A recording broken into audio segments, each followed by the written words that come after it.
বাংলাদেশ ভারতকে কেন শত্রু ভাবে? ভারতের কথা উঠলে তাদের মুখে উল্টো পাল্টা প্রসঙ্গে নিয়েও কথা কেন ওঠে? সত্যি অ্যাকচুয়ালি আজকের ভিডিওটা যারা বাংলাদেশ ভিউয়ার্স আমাদের আছো, তারা একভাবে এই ভিডিওটা স্কিপ না করে শেষ পর্যন্ত দেখো। তারপরে যদি তোমাদের কাছে রাগের মতো কোনো কথা বলে থাকি বা খারাপ কোনো কথা বলে থাকি, তো অবশ্যই ডিসলাইক দিও বা কমেন্ট বক্সে যা খুশি বলে দিও। আসলে আমাদের অপরাধটা কি? আমার নিজের বাড়ি ভারতে ওয়েস্ট বেঙ্গলে। তো আমি এই মুহূর্তে মোবাইল খুলছি মানেই যে তিস্তা নদীর বাঁধ খুলে দিয়েছে মন্তব্যে নানান প্রসঙ্গে নানান কথা, যেসব কথাগুলো শুনলে স্বাভাবিক যে কোনো ভারতবর্ষের কাছে খুব রাগনীয় ব্যাপার হয়ে ওঠে। তিস্তা নদী খুলে দিয়েছে মানেই ভারত তোমাদের ক্ষতি চায়, এটাই তোমাদের মাইন্ডে অ্যাটাচ হয়ে গেছে। শুধু এই নিয়ে নয়, প্রতিবার প্রতি ক্ষেত্রে কিছু না কিছু টপিক তোমরা খোঁজো। বিশেষ করে বাংলাদেশের কিছু আচাল বাচাল ইউটিউবার যারা রয়েছে, কন্টেন্ট পাচ্ছ না, অন্যরকম কন্টেন্ট করো। এমন কন্টেন্ট কেন করছো যাতে আরো দেশের প্রতি দেশে শত্রুতা বাড়ছে?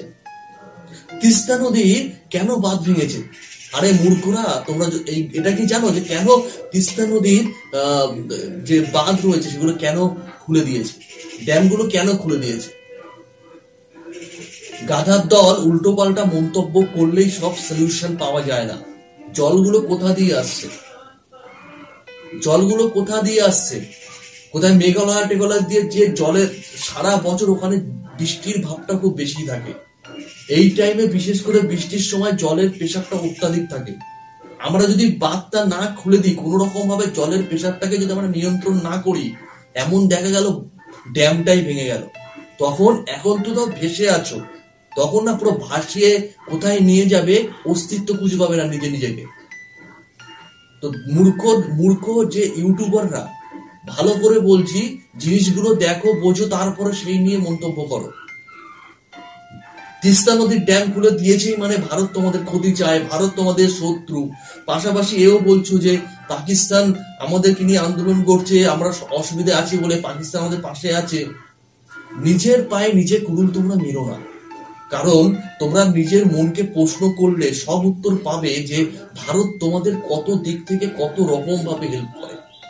সেই হেল্প করাগুলো যদি বন্ধ করে দেয়, মাই গড, তোমাদের অবস্থা খুব খারাপ হয়ে যাবে। এটা আমি বলছি না, বাংলাদেশের অনেকেই মানে, এবং তুমিও মানো যদি মনকে মানাতে চাও। তোমাদের মধ্যে কে জানি না কি গোবর ঢুকিয়ে দিয়েছে, সেই নিয়ে উল্টো পাল্টা মন্তব্য করছো। অবশ্য মাথায় তোমাদের ব্রেন নেই, গোবরই রয়েছে, বুঝতে পারলে? তো অবশ্যই তাদেরকে সাপোর্ট করো যাদের দয়ায় তোমরা বেঁচে আছো, যাদের সাহায্যে তোমরা ভালোভাবে বেঁচে আছো এবং ভবিষ্যতে বাঁচবে। তাদের পাশে থাকো, তাদেরকে নিয়ে সুআলোচনা করতে শেখো। আর তোমরা কেমন তার দুদিন আগে পরিচয় দিয়েই দিয়েছো। ভালো তোমার ক্যান্সার বিশেষজ্ঞ ডক্টর পর্যন্ত হাসিনার ঘর থেকে টলি ব্যাগ চুরি করে পালায়, তাদের কাছে আবার মানবিকতা বা শিক্ষাগতা বা ভদ্রতা আমরা আশা করি না। পায়খানার প্যান পর্যন্ত নিয়ে যাচ্ছে মাথায় করে, সারা এমন ভিখারির বাচ্চা। তারা আবার কত রকম ভাবে ভারতের উপরে আঙুল তুলে উল্টো পাল্টা কথা বলে। কথা আমাদের মুখেও কিন্তু প্রচুর আছে, বললে না প্যান্টে এমনি বাথরুম করে ফেলবে, কিন্তু আমরা ভদ্রতা বজায় রেখেই চলি। এত কিছু বলো, এত কিছু করো, তারপরেও দেখেছো আমাদের ইন্ডিয়ান প্রাইম মিনিস্টার ঠান্ডা মাথায় সবকিছু করে। সে যদি মাথা গরম করে, একবারে বাংলাদেশ পুরো ধুলিস্যাৎ করে দিতে পারে। এটা তোমরা নিজেও মানো। তাহলে কেন উল্টো পাল্টা মন্তব্য করছো? একটা জিনিসের ব্যাপারে জানো, বোঝো, তারপরে বলো। এই যে এই মুহূর্তে যে তিস্তা নদীর বাঁধ খুলে দিয়েছে, যে বাংলাদেশে অনেক ক্ষতি হচ্ছে, দেখে সত্যি চোখের জল আমাদেরও আটকাতে পারছি না। একটা মুরগির ফার্ম ডুবে গেছে, অনেক মুরগি মারা গেছে, বাচ্চাও দেখছি গামলায় করে ভাসিয়ে নিয়ে যাচ্ছে। খুবই খারাপ, কষ্টদায়ক।